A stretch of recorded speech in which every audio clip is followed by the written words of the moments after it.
Opportunity of a Lifetime. Seattle, Washington, May 7th, 2025. The email came in just as I uploaded this week's podcast. I had to read it twice to be sure I read it right. See, I'm an independent journalist self-publishing my own tech blog. That's what a journalism degree from an Ivy League university gets you in the new economy. That, and a school loan debt that could have gotten me a small house in the suburbs. This might be a break, though. An exclusive one-on-one interview with Michael Schultzinger. Yeah, that Michael Schultzinger. On his new island at that. All I had to do was scrape up the $2,000 in airfare, or the $1,500 in Uber fees, to get from Seattle down to L.A., where he would arrange transport out to his home on Mu. Yes, that Mu. The new floating island city-state built by him and 7 other billionaire tech giants last year. This could take my subscribers from my current measly 7,000 to well over 1 million with just this story alone. I never thought he would agree to it when I sent the request, especially after I heard he had turned down the same offer from MSNBC and the Fox Business Channel. I can't help but wonder what he's thinking, but I dare not think too hard on it, because this is my chance to make my future. I close down the email and pull up my bank account. Yeah, talk about disheartening. I can get there, but it leaves nothing to live on and nothing to get back with. My only credit card was maxed out while I was still in school, and the limit wouldn't even cover a week's stay on Mu, that, by all reports, is notoriously expensive.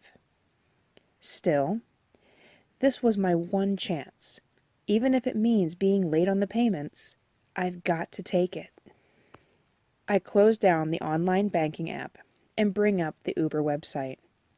Saving the $500 will mean that I don't get to sleep before the interview, but I'll have a little emergency money if I need it. After 20 minutes of negotiation for the longer than usual trip, my driver is supposed to pick me up in an hour. I spend the time selecting my best suit. It's an older style suit, but still professional enough for the job. Okay, just barely, but it really is the best I have. I make sure that it is stored in the cloud, so it is accessible from wherever I can find to get it printed.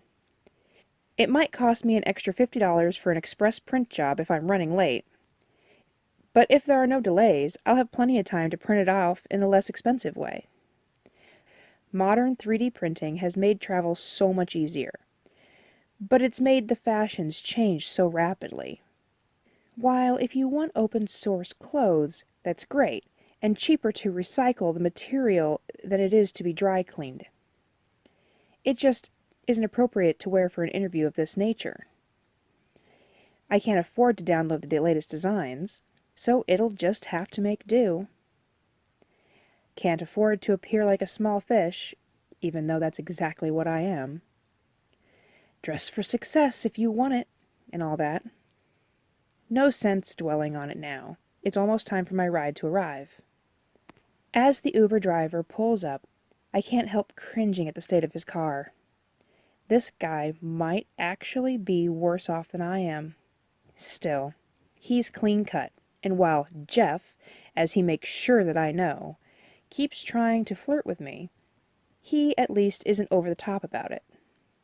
I get in, smooth my skirts, and pull up Schultzinger's files on my augmented reality glasses. Going over the files on Mr. Schultzinger, it suddenly occurs to me that I have no idea what I'm going to ask him. I mean, everyone has seen the interviews about how he built his 3D printing empire, going from his basement in 2018 to completely revolutionizing the manufacturing of everything in 2020. Everyone has hashed and rehashed the antitrust lawsuits that sprang up when he partnered with the largest online retailer and refused to accept any payment but Bitcoin, and the resulting cryptocurrency wars that caused the dollar crash of 2021, directly leading to his formation of the Gang of Eight. Having secured the support of those other top 7 tech titans, they began to work on Moo. There was complete chaos when they all renounced American, or in the case of Don McGowan, British citizenship, and moved on to those decommissioned oil tankers to start construction of Moo. Maybe I could ask what he would have used if the advancements in solar tech hadn't caused the oil prices to fall enough to put all those tankers on the market so cheap. Nah, it's a good question, but not enough to build a story around. I wonder what Mexico charged them for the use of the Gulf of California to build their first prototype islands. Again, a good question, but it doesn't really cover any new ground. I've got to dig deeper. Maybe if he thinks the Moo sovereign will somehow magically maintain its dominance, or if it will experience the same wild fluctuations that all the other national currencies have over the last decade. Valid question. Yeah, that's one my viewers will hang on his answer. Still not enough for a whole article, but certainly make note to ask. I really have to... Penny for your thoughts, says a slightly needy voice from the front seat, pulling me out of my musings. I'm sorry? I reply, thinking I might not have heard him correctly. I said, penny for your thoughts. You seem pretty intent back there, and it's what my mom always used to say when she wanted to start a conversation. He smiled up to the rearview mirror. We're going to be hitting our turn for the loop soon, and everything will be on autopilot for the next 350 miles or so. I thought you might want somebody to talk to. I frowned. He probably was just trying to be friendly, but after his earlier flirty comments, I just didn't want to deal with it. I'm working.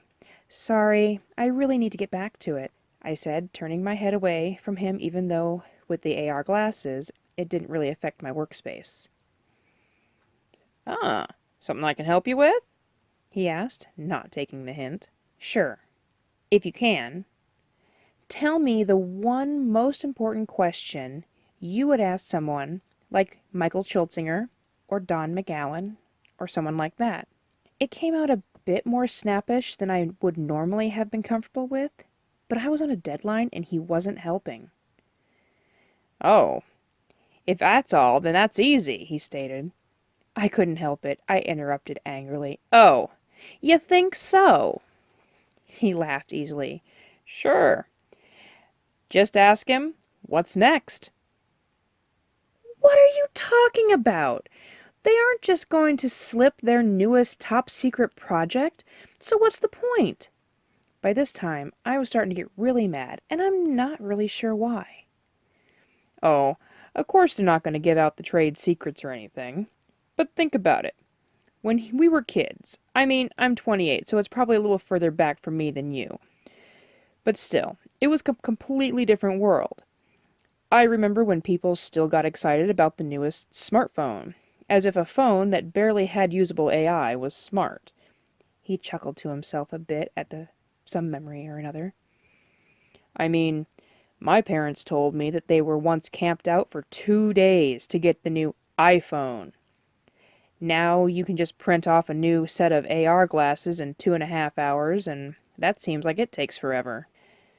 Suddenly it hit me. And it hit me like a bolt of lightning from clear sky. He was right.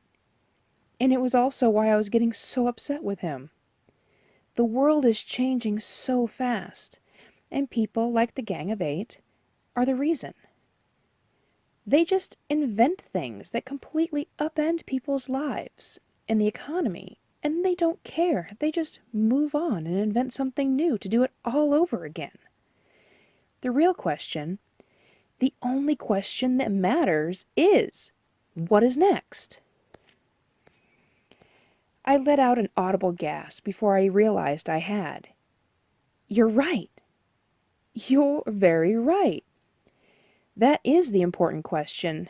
Thank you. Your offhanded comment may have just saved my career, I said, a little shaken by my sudden realization. No problem. Anything I can do to help a damsel in distress. And he had the nerve to chuckle like he had said something funny. Now I'm angry again. What a sexist comment. Like I need some man to come along and save me. I need to get back to work. If you'll excuse me. Still angry, I watch him shake his head slightly, and heave a nearly inaudible sigh, and prepare to take back over for the computer as we were drove up on the elevator platform to leave the loop and go back to the surface again. It was a quiet ride after that. Oh, sure. I felt a little bad about snapping at him, but really, this is the 21st century, and he shouldn't act like some Dark Ages brute with his sexist condescension. Irritation freshly kindled, thereby driving back any feelings of guilt, I turned back to preparing questions for the interview. An hour later, I'm leaving Jeff and the awkward Uber ride behind and cautiously making my way to the docks. I hate L.A. Oh, it was beautiful, they tell me, 30 years ago. But after the Depression and the ensuing riots, followed by the quake of 2021, and the ensuing riots, and the social services shortfall in late 2021, and the ensuing riots, and the drought, and the ensuing water riots, this spring, much of the city is still being rebuilt. One time my dad told me about an old movie he watched as a kid called Escape from L.A., and chuckled, saying he never thought at the time how close to right that would end up. Still, it doesn't take long to get past the destruction and the poverty into the gleaming modern port with full facilities. A quick walk down the pier, and sure enough, tied at the mooring, was a sparkling example of modern decadence. All printed of one piece, the gleaming hull shone in the sunlight. It looked like it couldn't wait to jump through the waves. I noticed the name engraved on the bow. Mara. It was my AI in my glasses that provided the image of a buxom, red-headed mermaid draped over the bow like World War II era nose art on an old bomber. The image smiled, waved to me, jiggled almost obscenely, then blew me a kiss, and then appeared to jump into the water. I couldn't help think that Schultzinger's reputation as a chauvinist and a womanizer appears to be true. Still, he was giving me an opportunity few others get. And why is he doing that again? The little treacherous voice in the back of my mind wouldn't quit asking.